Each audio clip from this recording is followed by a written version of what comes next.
Hello everyone, my name is Johnny Dege and I'm the founder of RapidReply, and I'm going to be speaking to you today about how I get people to respond to my sales cold emails. And this is part 2. If you want to see part 1, see the link below. Now, here's some sales tips for founders and business owners. Previously we were talking about the content of the email. Now we're going to be talking about everything around it. We'll be going through email subject titles that work, what day and hour to send cold emails, email signatures I've seen that work really well for myself and others, and of course the famous question, when to follow up to a message. Let's dig into it. First, email subject titles. The purpose of an email subject title obviously is to get someone to open the email. That's what it's really for, and then the rest of it is to build trust and get a response, of course. And you want to go for trust building email titles that get the email opened and avoid gimmicks. Obviously, it's very easy to get someone to open an email if you just put some incredible title down. If you put like ransom demand or, I'm going to blow up your house or something, of course someone's going to open the email, but it's not going to build trust and it's unlikely to progress any kind of sales method that you're working on. One that was quite popular a few years back was this title, strange question, often with a question mark, sometimes without. That was often very popular with people doing cold emails in the software industry, and it's very good because it's mystery. Strange question mark. It's not offensive. It adds some mystery. It makes people want to open it. It's not misleading, but it's kind of it's just like a blank page. That one has worked well. What has worked well for me historically is just putting the person's first name in and then having a question with a question mark or some kind of note that makes it clear to them that there's some personalization by having their name, of course, written in the email subject line. And then, of course, the question makes it kind of think, it's like when people see the question mark, they think that they have to give a response because someone's asking them a question. Humans respond very quickly and naturally to question marks. So that's often a very good way to get someone to open and reply eventually to your email. So that's tip number 1. Tip number 2, famous question number 2, of course. What day and hour to send your cold emails? I've sent, tens of thousands of these kind of emails trying to get people to respond. I find the best time to send is Tuesdays, about 30 minutes before someone starts work. They start at 9, 8:30, they start at 8:38, about that time. And it's for obvious reasons. One, it's at the top of the email inbox. Mondays, people usually have a lot of meetings and not in the mood for kind of creative, open thought process about doing business with a new partner, so that Monday often doesn't work so well. Wednesdays can be okay too if you can't do the Tuesdays, but Tuesdays and Wednesdays are definitely the best. Unsurprisingly, the worst time to send emails is Friday afternoon because people don't want to get into new modes of thought around that time. Interestingly, I've been trying sending emails on weekends a few times, and they tend to work okay, not Saturdays, but Sundays. Often people are checking emails on Sundays, thinking about their week ahead. And if you hit them in the evening with a message, and it's a simple kind of yes, no, not something that requires them doing lots of reading or discovery, then you can definitely get good responses on Sunday, and there's no competition, obviously. People have usually done their main activities for their weekend that they've planned, seeing friends, being with family. So by the late afternoon Sunday, people tend to be quite available. And of course, there's many leaders, managers who do emails and set up their week Sunday evening. So it can be a good way to get in front of someone. Tip number 3, email signatures. Now this is one of my pet peeves here.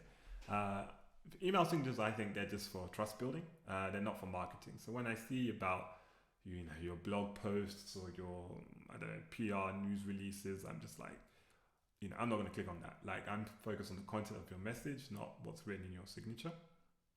And there's a few steps you want to go through just to make it clear that trust is being built here. So first, obviously have a first name and last name. That pretty much shows you're not a scammer. If there's no name, people don't trust it because it's synonymous with spam emails that usually don't have any of this information. A phone number builds trust. It shows you're a real human. There's some way for me to get in contact with you. That is a very good trust building tactic. A physical address usually shows that it's a real company. People believe in physical addresses today rather than all the virtual addresses. Even if you do work from home, most of the time you can use your company's physical address in your country, and that also can help build trust. Titles, generally overrated. People don't trust them. They also don't know what significance they have in the company. In some companies, a manager is very senior. In some companies, a manager is very junior. There's no way for someone who doesn't know your company to know that. Obviously, there's some titles like, VP, director above that seem senior and people tend to respect if they also know your company and brand. So yes, if you're a VP at Coca-Cola or maybe director at Coca-Cola, people will think, okay, yeah, this is a real person who's somewhat senior. Let me go and check it out. But if the title is very ambiguous or very salesy, like my title is sales executive, then people, of course, they're going to put up their guard. They're going to be worried that you really is someone I really want to communicate with. And then a special note, something that I've seen work very well is having your LinkedIn link. It's worked well for me, mostly because it allows someone to do their own background checks. They can click on the link to your LinkedIn profile, see who your connections are, look at your resume. It's just a very easy way in an environment people trust, LinkedIn, to build trust. Lastly, I get this question a lot. I'm a mentor with MicroConf, which is and TinySeed, which is a small investment firm, and people ask me sales-related tips and advice, and one of the ones that comes up a lot is when to follow up. Generally, I err on the side of more follow-up than not. You're usually not in your customer's mind or prospect's mind.